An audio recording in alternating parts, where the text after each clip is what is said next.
शिक्षा एक गुरूर है, शिक्षा एक अधिकार है, शिक्षा सबसे ऊपर है, दुनिया का सबसे ताकतवर तलवार शिक्षा। आदरणीय निर्णायकगण, श्रोतागण और यहाँ पर उपस्थित सभी जनों को मैं रोमा गुप्ता सादर नमन करती हूँ और हिंदी पखवाड़ा दिवस के उपलक्ष्य में मैं अपने विचार व्यक्त करने जा रही हूँ, जिसका विषय का नाम है नई शिक्षा प्रणाली का कार्यान्वयन एवं महत्व। ये भारत देश ही है जिसने समूचे विश्व को तक्षशिला और नालंदा जैसा विश्वविद्यालय दिया।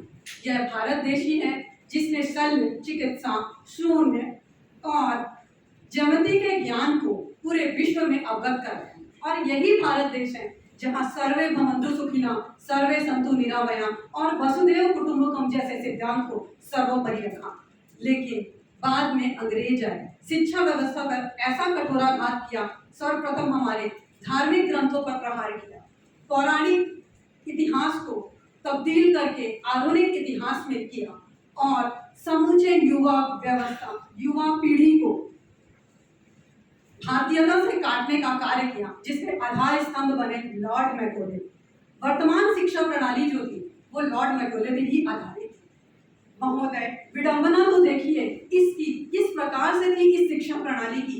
एक 12वीं पास योग्यता वाले फॉर्म को एक पीएचडी वाला भरता है, एक 12वीं पास योग्यता वाले फॉर्म को एक पीएचडी पास वाला भरता है और जब उससे पूछा जाता है कि आपने ऐसा क्यों किया, तो वो पीएचडी वाले की आंखों में आंसू आ जाते हैं और कहता है कोई भी धंधा छोटा नहीं होता और धंधे से बड़ा कोई धर्म नहीं होता। आज ये नई शिक्षा प्रणाली जो आई है, इसके लिए मैं कस्तूरी रंगन जी को नमन करना चाहती हूँ, जिनके दूरदर्शिता, सोच और ज्ञान की वजह से आज 34 वर्षों के बाद हमारे भारत में शिक्षा के क्षेत्र में एक नया सूर्योदय हुआ है। एक ये जो नई शिक्षा, जो नई नीति है, बड़ी दूरगामी है। इसके जो फल हैं बड़े फलदायी हैं, इनकी जो जड़ें हैं वो अत्यंत गहरी और मजबूत हैं। आज इस नई शिक्षा नीति में हम अपने विषय को अपने मातृभाषा में जान सकते हैं, प्रयोग में ला सकते हैं, तर्क में, और कौशल विकास को प्राथमिकता दी गई है। इस नई शिक्षा नीति का जो छात्रों का जो शिक्षा काल है वो 5+3+3+4 कालों में बटा हुआ है, जिससे कोई भी विषय को बड़ी सरलता पूर्वक वो जान सकते हैं। आज श्रोतागण, मैं आपसे एक मुद्दे पे बात करना चाहूंगी। क्या आपको कभी भी बोर्ड की परीक्षाओं में कभी चिंता नहीं हुई? यह तो संभव ही नहीं होगा, क्योंकि अगर जहां हमें उच्च अंक लाने का चिंता रहता है, वहीं दूसरी तरफ हमें अपने भविष्य की ओर का भी एक कश्मकश रहती है। यह नई शिक्षा नीति इस तस्वीर के तहत ही लाया गया, जिसमें बोर्ड पैटर्न को सरल किया गया। ये 360 डिग्री मूल्यांकन पे आधारित है, जो भारतीय छात्र के ज्ञान के साथ साथ उनके मूल्यों और व्यवहारों का भी मूल्यांकन करते हैं। आज इस शिक्षा नीति पे, ये नई शिक्षा प्रणाली पर भारतीय छात्र अपना खुद का मूल्यांकन करके अपने विषयों को चुन सकते हैं। अगर वो गणित का विद्यार्थी अगर संस्कृत में भी अभिरुचि रखता है और उसके अनुसार अपने उस विषय को चुन सकता है।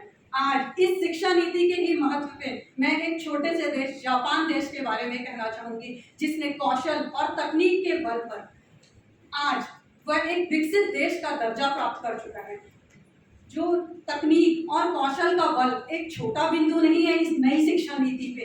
यह जो बिंदु है, इसकी वजह से जो भारतीय छात्र अच्छे अंक प्राप्त नहीं कर सकते हैं, वो भी अपनी जिंदगी में बहुत कुछ कर सकते हैं। जैसे हाथ पैर ना होने पर मनुष्य कुछ तो कर ही सकता है, लेकिन मन टूटने पर कुछ भी नहीं कर सकता।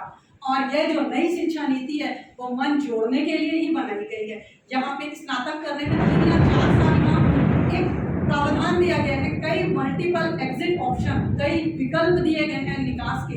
जैसे 1 साल पे अगर उसने छोड़ा तो उसे एक सर्टिफिकेट, और 2 साल में डिप्लोमा एडवांस का सर्टिफिकेट, तो तीसरे साल में स्नातक का, और चौथे साल में हो सकता है पीएचडी और डिग्री का प्रावधान है। यह जो नई शिक्षा नीति है, ये जो भारतीय छात्र की जो पहचान है, वो समूचे एक छोटे से क्षेत्र में या भारत देश में ही नहीं बल्कि विश्व में छाप छोड़ने का रास्ता देती है। यह उन बच्चों को वो कामयाबी दिखाने का एक प्रयास करती है कि बच्चों काबिल बनो, कामयाबी तुम्हारे पीछे झक मार के आएगी। और अंत में मैं अपने भाषण को अंत करना चाहूंगी पूर्व राष्ट्रपति अब्दुल कलाम जी के शब्दों से, अगर दुनिया बदलनी है तो उसका सबसे बड़ा हथियार शिक्षा, शिक्षा, केवल शिक्षा ही है। जय हिंद, जय भारत।